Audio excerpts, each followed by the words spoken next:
Bom dia, oitavo ano. Como é que vocês estão nessa manhã de quarta-feira? Eu espero que tenham passado aí uma ótima semana, que estejam bem. E eu voltei nessa manhã de quarta para dar continuidade, então, ao nosso conteúdo. Nós viemos falando sobre a América anglo-saxônica nesse bimestre. Hoje é a nossa última aula desse assunto, antes da nossa avaliação de diagnose. Na semana que vem, nós já começaremos com a nossa avaliação de diagnose, né? Nas quartas-feiras. Então, esse conteúdo será muito importante. Então, pessoal, nós falamos na última aula, né, na última aula gravada, sobre as atividades econômicas dos Estados Unidos, e hoje nós vamos falar um pouquinho sobre a atividade econômica do Canadá. Deixa eu subir um pouquinho aqui a minha janela, né, para vocês terem acesso aqui ao livro. Deixa eu também aumentar aqui a tela para vocês. Isso, pessoal, esse conteúdo é na página 36 de vocês, tá? Então, na página 36, vocês têm acesso aí a esse conteúdo, falando aí sobre o Canadá, beleza? Bom, pessoal, então a aula de hoje é sobre, né, a economia do Canadá. Pessoal, primeira coisa que é importante a gente destacar é que o Canadá, ele se caracteriza, a economia do Canadá é caracterizada pelo forte setor industrial, tá bom? A indústria, ela é responsável por quase 50% do PIB, né, do Produto Interno Bruto do Canadá. Tanto, pessoal, que aqui, ó, na página 36 de vocês, há um gráfico que fala das exportações. E se nós observarmos aqui, os produtos industrializados, eles correspondem aí a quase 50%, por quase metade de todas essas exportações, seguidas então pelos aspectos do extrativismo, né? Os combustíveis e produtos minerais, e depois por produtos agrícolas. Então, pessoal, a primeira coisa que nós vamos comentar aí é então sobre, né, as indústrias.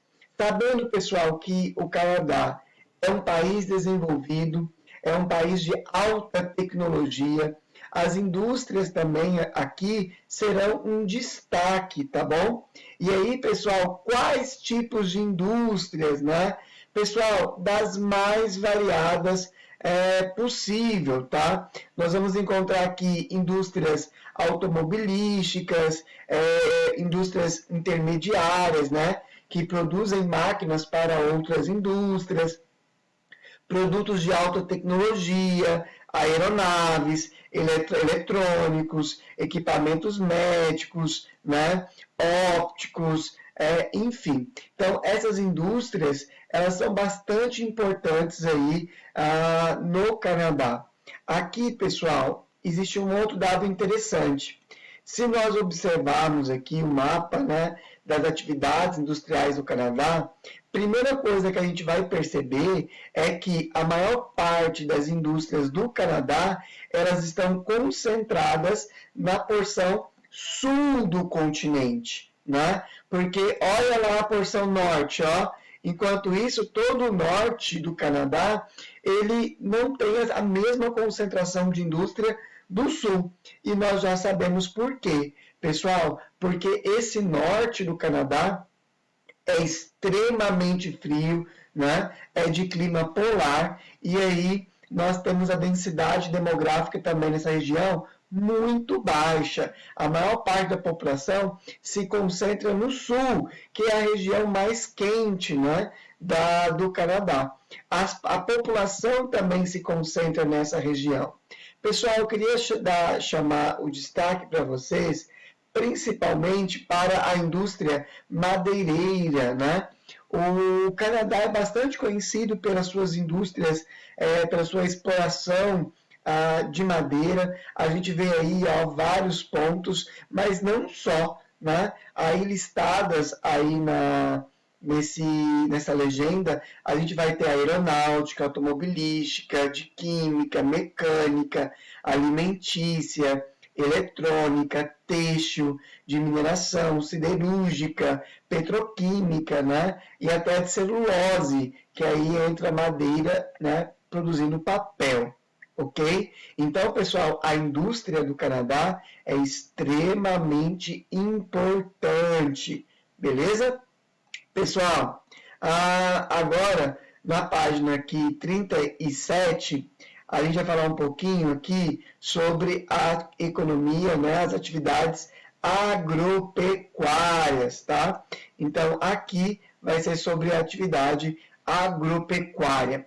Pessoal, novamente, como da indústria, né? Se a gente observar o mapa agropecuário do Canadá, a gente percebe também que a maior parte das atividades estão localizadas nessa região mais ao sul.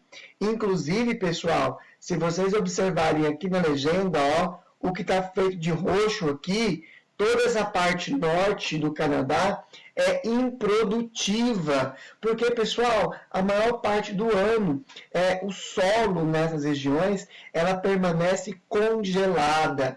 E o que nós vemos de verde aí são áreas de florestas. Então, a gente percebe até que o Canadá possui uma grande formação vegetal ainda preservada.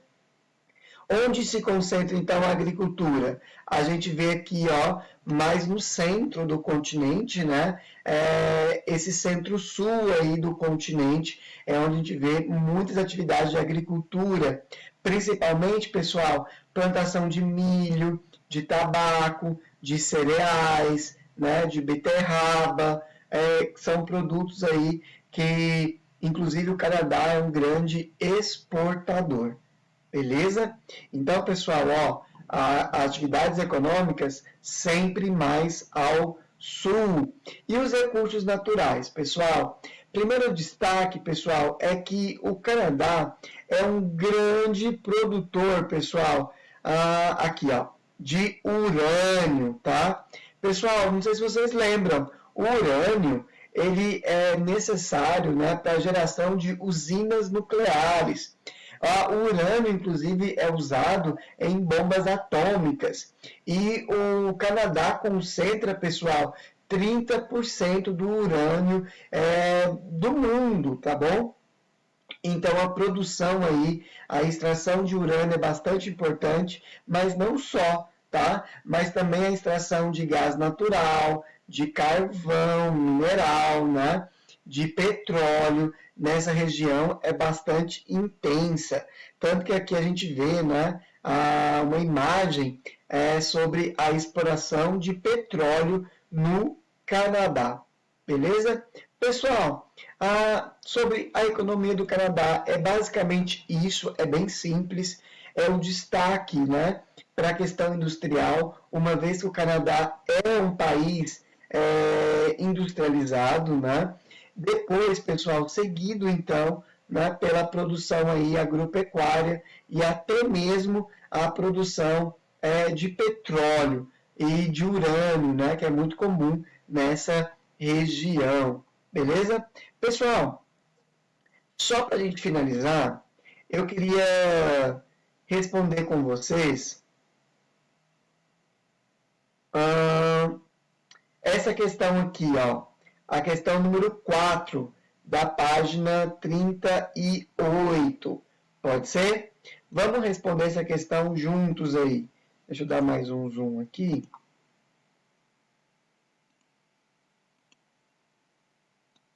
Diminuir um pouco. Abram aí o livro de vocês, página 38, número 4, tá bom?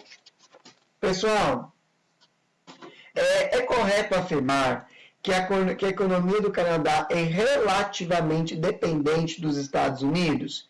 E aí, pessoal, aqui a resposta é pessoal, tá bom? E aí ele pede para você justificar aí, justificar essa resposta, tá? A resposta aqui é pessoal. O que eu acredito, pessoal? Que sim, há uma dependência Uma vez, pessoal, que muitos desses produtos eles são consumidos pela população dos Estados Unidos, uma vez que os Estados Unidos é um dos grandes, né, importadores desses produtos do Canadá, tá? Então, sim, há uma dependência no sentido de que os Estados Unidos são um dos principais consumidores da produção do Canadá, tá? Então, é mais nesse sentido, já que ela está diretamente ligada, né, com o mercado consumidor estadunidense. Então, por isso que há essa dependência, tá? Pessoal, a aula de hoje é basicamente isso, é bem simplesinha. Qualquer dúvida, qualquer coisa, vocês podem entrar em contato comigo, tá bom? Pelas nossas redes sociais. Eu aguardo vocês sexta-feira, tá bom? Na nossa live às 8h20, para a gente poder então fazer uma grande revisão sobre a América Anglo-Saxônica. Será a última revisão antes da nossa avaliação de diagnose lá no dia 9. Tá bom? Pessoal, no mais, é isso. Forte abraço para vocês. Fiquem com Deus. Tchau, tchau.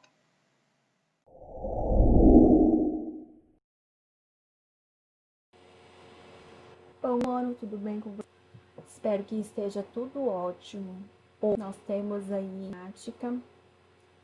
Essa aula é sequência da aula passada.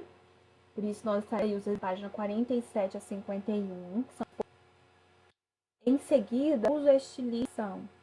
Os exercícios a serem feitos em casa. Agora, para esse primeiro momento, é fazer a correção aí dos exercícios, tá?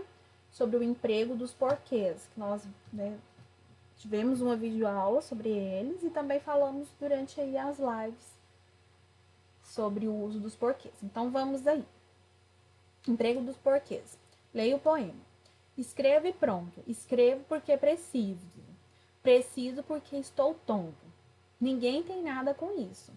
Escrevo porque amanhece e as estrelas lá no céu lembram letras no papel, quando o poema me anoitece. A aranha tece teias, o peixe beija e morde o que vê. Eu escrevo apenas. Tem que ter porquê? É do Paulo Leminski esse poema. Então, olha só. Aqui, vou aumentar aqui o tamanho da letra. Na letra A, pede o seguinte: quem é o eu lírico do poema e justifique com versos do próprio texto. Quem é o eu lírico é um poeta, né? E aí tem várias passagens aí, né, que o livro traz, né? Escrevo porque amanhece e as estrelas lá no céu lembram letras no papel, quando o poema me anoitece. Então, tudo isso aí ilustra que é um poeta. B. Ao longo do poema, o eu lírico justifica-se por algo, né? E por que ele faz essa justificativa? Por que ele se justifica? Porque pelo ato aí de descrever, né? De escrever, que é comum em sua vida. Ele, né, sempre escreve. E ele diz que escreve porque precisa disso para viver. Então, é um alimento para ele, né? A escrita, ele escrever. O eu lírico compara seu comportamento com o de alguns animais. Que animais são esses e por que ele faz essa comparação? Ele se compara à aranha e ao peixe, para mostrar o que? A simplicidade do que faz diante de ações comuns e rotineiras, né, realizadas por todo ser vivo. No caso, aí, a aranha, que vai tecer as teias, e o peixe, né, que fisga o que vê. Na letra D, né, pede o seguinte: no final do poema, o eu lírico chega a uma conclusão sobre o ato de escrever. Que conclusão é essa? A conclusão que ele chega aí é que, né, para escrever não é necessário ter motivos, basta querer. Então não precisa ter uma motivação, não precisa ter um empurrão, né, digamos. Basta querer, basta ter força de vontade. Número 2. Releia os seguintes versos.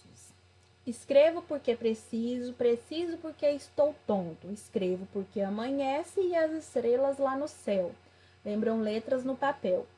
eu escrevo apenas. Tem que ter porquê? A. Que ideia o termo porquê, junto sem acento, expressa nos versos em que é empregado? Assinale. No caso aí é uma explicação, ele está explicando aí algo, né? Seguindo aí, letra B. Em que posição da frase foi empregado o porquê, separado e com acento, no final da pergunta? Aí aqui são as explicações, tá? Do uso dos porquês, que nós já fizemos já na videoaula e durante as lives, tá? Então não vou explicar novamente, senão fica repetitivo. Qualquer dúvida durante as lives a gente retoma aqui, tá? Número 1, leia a tirinha. Olha pro papai, por quê? A idade dos porquês. A. Em que lugar os personagens estão? No caso aí, né, em uma maternidade, né, porque tem um bebê aqui recém-nascido.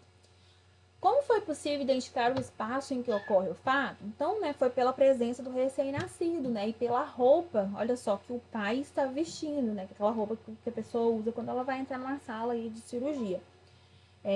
Que é um tipo de roupa, né, que as pessoas usam aí nos hospitais, né, nas salas aí, né, nos centros cirúrgicos.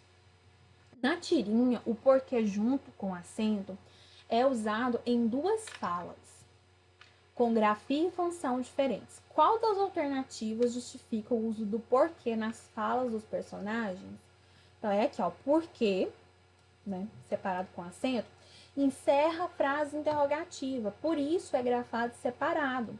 E que é acentuado.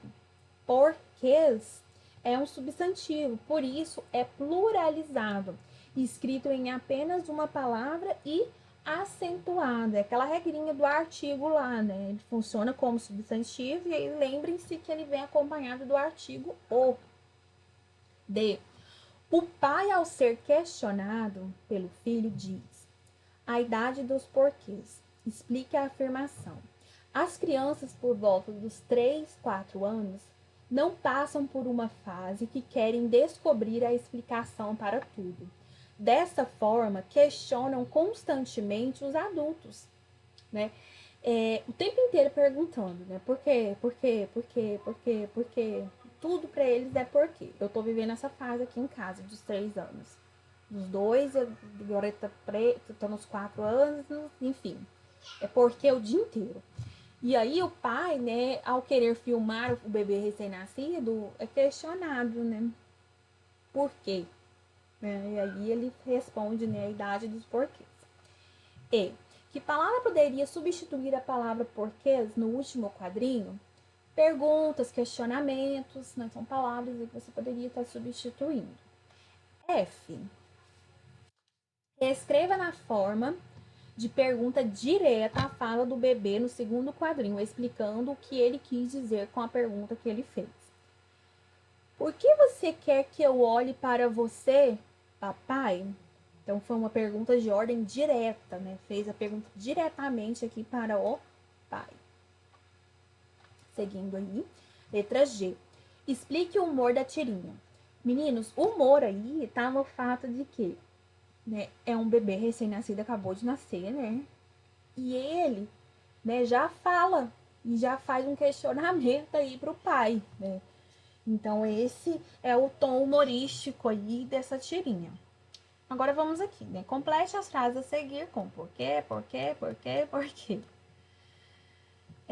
Diana ainda não explicou o porquê de sua ausência na reunião.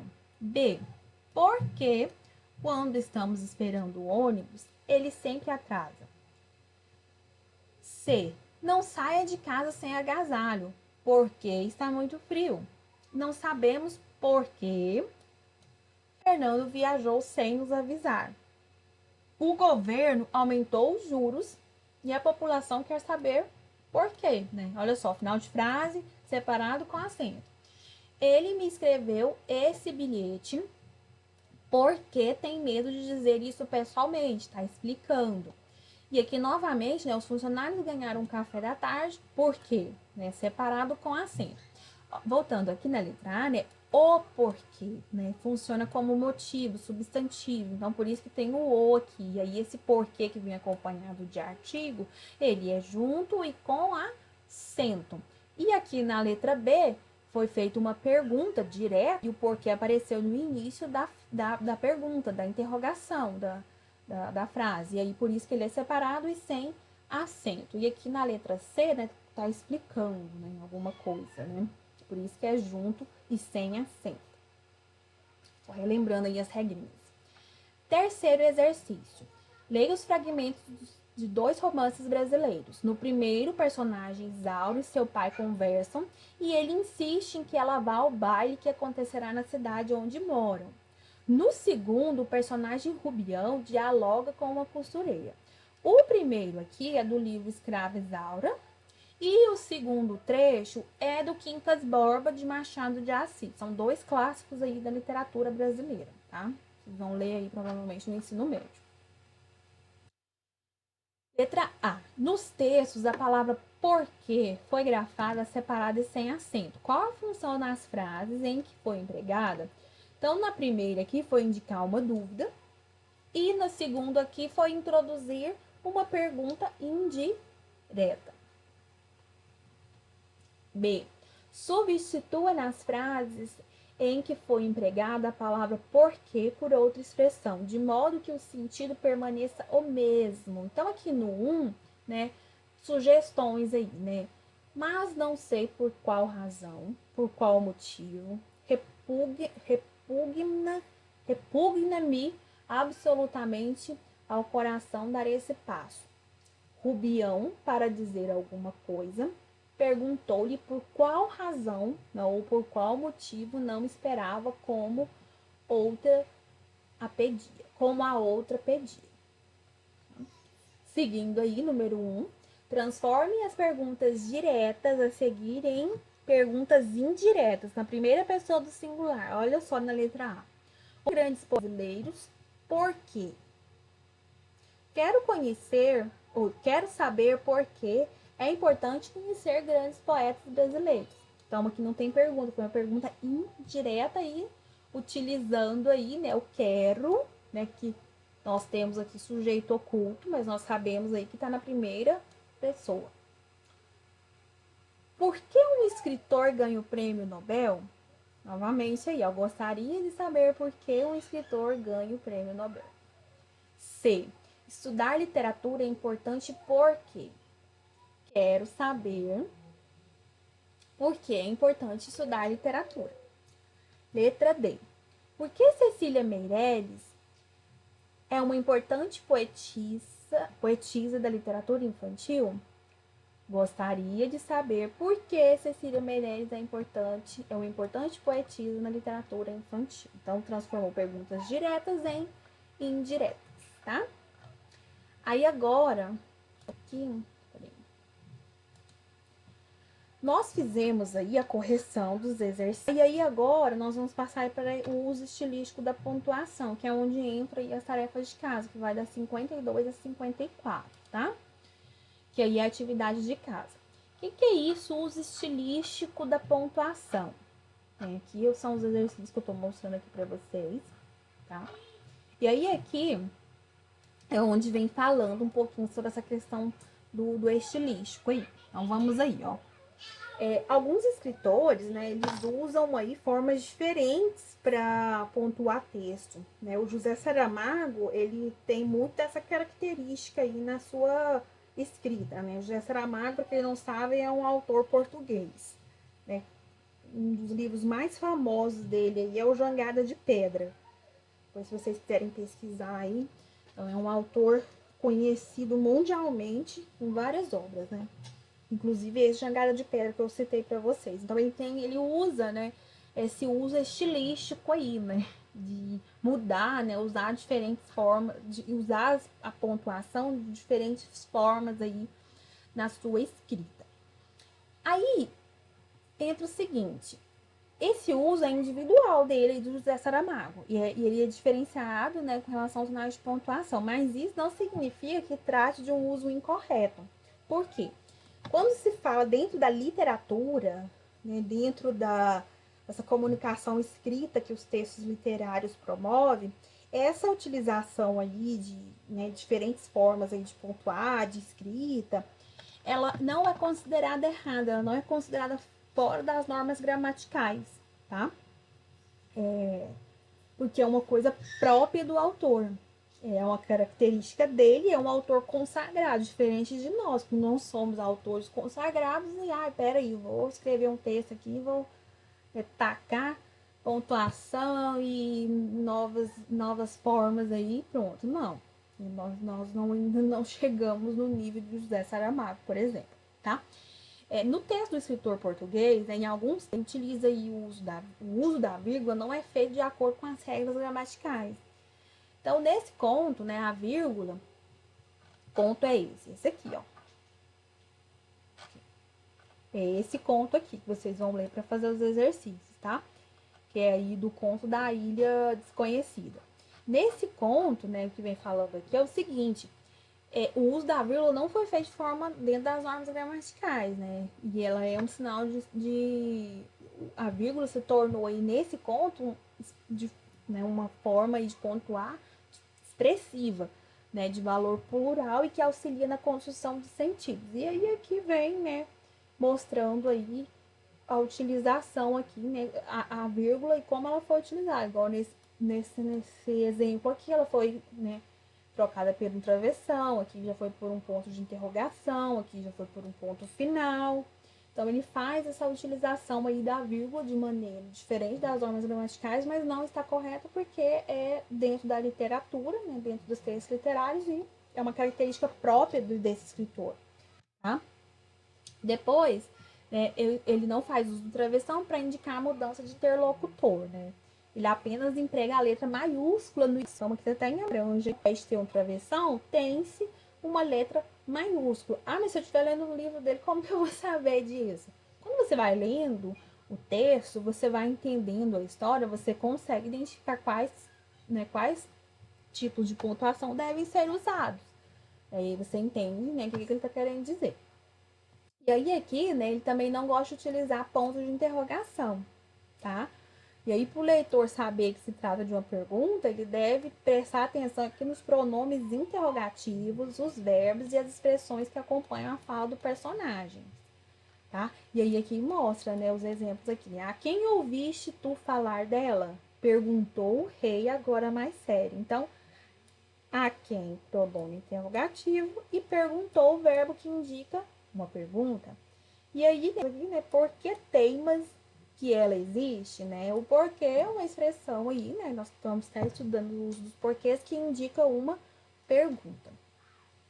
Então, o uso estilístico, né, dentro da língua portuguesa pode ser a mudança de pontuação ou a utilização dela de um determinado ponto ou vírgula num lugar que não é de forma correta dentro das normas gramaticais, mas que dentro da linguagem literária é aceita, tá? Então, volto a repetir, esse recurso ele é utilizado por grandes escritores, por nomes, né, por pessoas aí com histórico, né, de escrita, né, que já estão aí no nível, né, acima no quesito aí de produção literária. No caso nosso, nós não devemos, né, os nossos textos sair inventando e colocando ponto e letra maiúscula ou minúscula, onde não é adequado diante da norma culta da língua portuguesa, tá? E aí os exercícios são baseados nisso que eu falei para vocês, né? Essa questão do uso estilístico. Então, o uso estilístico é isso tudo aí que eu falei para vocês. E eles vão até aqui, ó, até a página 54. Vou falando 57, mas até a 54. Peraí. Até aqui, meninos. Os exercícios vão até aqui, ó. Até 54, tá? A próxima aula, senão fica muita coisa pra semana, tá? Então, esses são os exercícios que você... Né, com a leitura aqui desse trecho aqui, desse conto do José Saramago. Como eu disse, autor português mundialmente conhecido, tá?